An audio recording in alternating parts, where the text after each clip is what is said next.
Nigel Farage, the man who's built an entire political career on pints, Brexit, and telling the establishment exactly where to shove it, has just unveiled what might be his most politically genius move yet: a comprehensive policy platform to slash the price of beer and save Britain's beloved pubs from extinction. And if you think this is just cheap populism or cynical vote buying, you are missing the absolutely brilliant political chess move happening here. Because Farage has identified an issue that connects with millions of British voters on an emotional level that transcends traditional political divides. We are talking about pubs closing at a rate of dozens per week, beer prices that have doubled in recent years, tax policies that punish the very institutions that form the social fabric of British communities, and a political establishment that claims to care about working people while taxing their Friday night pint into oblivion. Farage has looked at this situation and essentially said, enough is enough, let's make beer affordable again. And the response from ordinary voters has been absolutely electric, while Westminster politicians scramble to figure out how to respond without looking like they hate pubs and working people. You need to subscribe to British Mirror right now and smash that notification bell, because Nigel Farage just turned beer prices into the political battleground that could reshape British politics, and we are about to break down exactly why this seemingly simple policy is actually a masterstroke of political positioning that has Labour and the Conservatives absolutely terrified. Let's start with the scale of the crisis Farage is addressing, because the death of British pubs is not exaggeration or nostalgia, it is statistical reality. Over the past 2 decades, more than 14,000 pubs have closed across Britain. That is 14,000 community gathering places, 14,000 sources of local employment, 14,000 venues where people met friends, celebrated occasions, watched football, and participated in the social life of their communities. The closure rate has accelerated dramatically in recent years, with current figures showing roughly 50 pubs closing every single month. That is not a sustainable trend. That is the systematic destruction of a fundamental British institution. The reasons for these closures are complex, but the tax burden is absolutely central. British pubs face some of the highest alcohol duties in Europe, with beer taxed at rates that make it nearly impossible for traditional pubs to compete with supermarkets selling cheap alcohol. Business rates hammer pubs particularly hard because they are calculated based on property values, meaning pubs in any decent location face crippling rates bills. Energy costs have skyrocketed, and pubs use enormous amounts of energy for heating, lighting and refrigeration.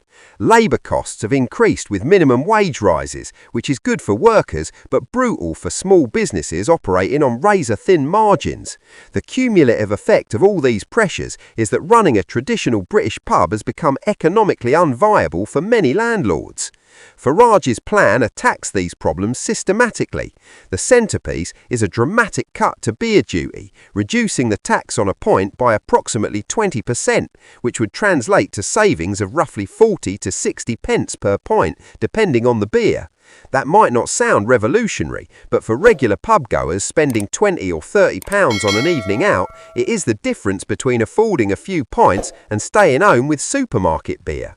The psychological impact is even more significant because it sends a clear message that government recognises pubs are struggling and is willing to prioritise their survival.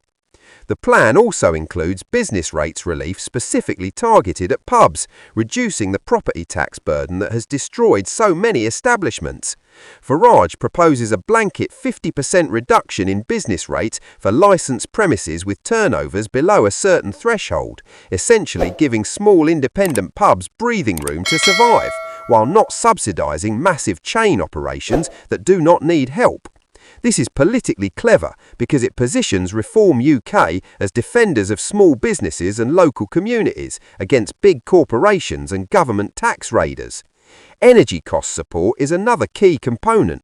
Farage suggests capping energy prices for hospitality businesses at levels that make operation viable, potentially through government subsidies or special tariffs. This acknowledges that pubs cannot absorb the energy price increases of recent years without passing catastrophic costs on to customers. The details of how this would be funded are somewhat vague, but the political message is crystal clear. Government should actively support pubs rather than allowing market forces to destroy them. The political genius of this platform is how it cuts across traditional partisan divisions. Saving pubs appeals to conservatives who value traditional British institutions and community cohesion. It appeals to working-class voters who see pubs as their social space and resent being priced out by taxes. It appeals to rural communities where the local pub is often the only remaining community gathering place. It even appeals to some on the left who recognise that pub closures disproportionately hurt working-class communities and eliminate jobs. Farage has found an issue where his natural constituency and potential new supporters overlap significantly. The contrast with Labour and Conservative approaches to pubs could not be starker. Both major parties have presided over the accelerating closure of pubs while doing essentially nothing meaningful to stop it. Labour talks about supporting working people but has no serious plan to reduce the tax burden crushing pubs. The Conservatives claim to value traditional British institutions, but their tax policies have systematically destroyed them. Both parties have failed spectacularly, and Farage is capitalising on that failure by offering concrete, specific proposals that would actually make a difference. The optics of Farage launching this policy are absolutely perfect. He did it from a traditional British pub, pint in hand, surrounded by landlords and regular customers who are facing closure or unaffordable prices. The imagery writes itself. Farage defending ordinary British pubs and working people against a political establishment that has abandoned them. Compare that to Keir Starmer's awkward photo ops or Rishi Sunak's painful attempts to seem relatable. Farage owns this territory completely, and his political opponents know it. The economic arguments against Farage's plan are predictable. Critics will say that cutting alcohol duty reduces government revenue that funds public services. They'll argue that cheaper alcohol could increase problem drinking and associated social costs. They'll question whether subsidising pubs is an appropriate use of taxpayer money when the NHS and other services need funding.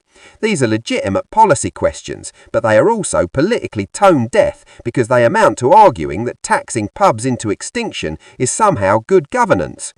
Farage's counter-arguments are politically powerful, even if economically debatable. He points out that pubs generate enormous economic activity through employment, tourism and supply chains for breweries and food suppliers. Killing pubs destroys that economic activity and the tax revenue that it generates. He argues that pubs provide social benefits by giving people community spaces, reducing isolation and offering supervised drinking environments that are safer than people drinking alone at home. He frames pub closures as a social issue, not just an economic one, and positions his plan as addressing that crisis rather than just cutting taxes. The polling response to this policy has been remarkable. Early surveys show overwhelming public support for reducing beer duty and supporting pubs. Majorities across every demographic group, including many who don't drink, back measures to save pubs. This creates a politically perfect situation for Farage, where he's advocating something genuinely popular that his opponents have ignored. Labour and the Conservatives now face the awkward choice of either adopting similar policies and looking like they are following Farage, or opposing them and looking like they hate pubs and working people.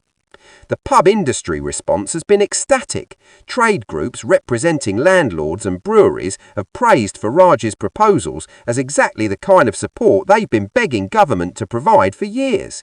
Landlords who've never voted Reform UK in their lives are publicly saying they will consider it solely on this policy. The grassroots enthusiasm is genuine and significant, creating organic political energy that money can't buy. The cultural dimension of this issue cannot be overstated. British pubs are not just businesses, they are institutions woven into national identity. They appear in literature, music, film, and collective memory as defining British spaces. Their disappearance represents a profound cultural loss that goes far beyond economics. Farage understands this instinctively and has framed his policy in cultural and emotional terms rather than just purely economic ones. He's not just proposing tax cuts, he's offering to save a fundamental piece of British life, and that resonates powerfully. The media coverage has been extensive and generally positive, even from outlets normally hostile to Farage.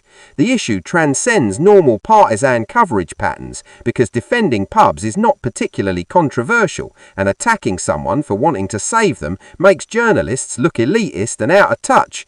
Farage has found one of the rare political issues where media cynicism struggles to undermine the basic appeal of the message.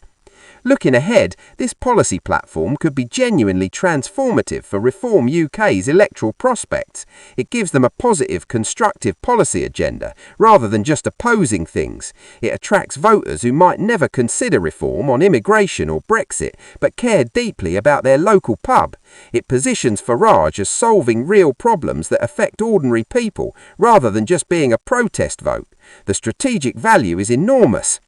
For Labour and the Conservatives, this creates genuine problems. If they ignore Farage's pub proposals, they concede the entire issue to reform, and